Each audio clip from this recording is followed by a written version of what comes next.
to our distinguished guests, and to each one of you here. I'm Reverend Chris Griffin from First Baptist Congregational Church.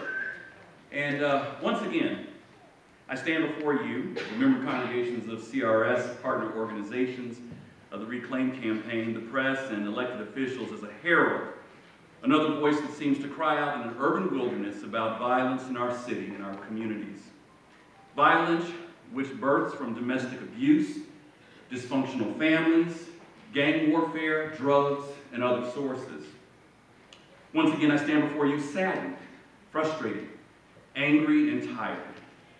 Tired of hearing about an Independence Day weekend where 85 people were shot and 14 killed. Even this past weekend, 40 people were shot and 2 were killed. But one of those killed was a member of my church, the 11-year-old girl named Shemaiah Adams. Shemaiah became a member of our church as a result of our outreach ministry to gang members and drug dealers on the West Garfield community.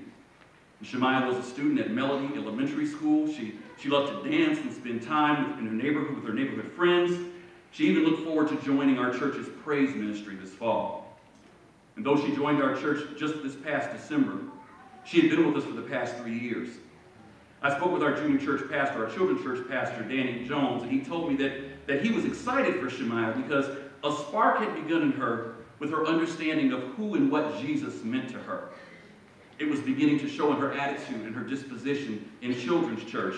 Even though she was only 11 years old, she was an example to other children simply by the way she acted in service. In a few days, Shemaiah will be eulogized.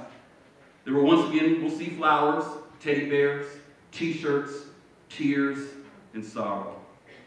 I don't know about you, but I'm tired. And I know there are others here who are tired. Tired of marches, tired of vigils, tired of words and speeches from pastors and politicians that don't have any real meaning behind them. We want to see action. We want to see movement. The reason we're here today is because we believe change can happen when communities and judges come together and commit to real partnership and action. Many of you may have heard the saying that the definition of insanity is when someone does the same thing over and over again, expecting a different result. Maybe I represent the epitome of that insanity by returning to this podium again, crying out that something must change, that we must do something. Maybe I'm insane to believe that it will change. Even still, I believe things can change. I believe through restorative justice practices, lives can be changed, that the judicial system can bring about change, that churches and other organizations can change the course of lives.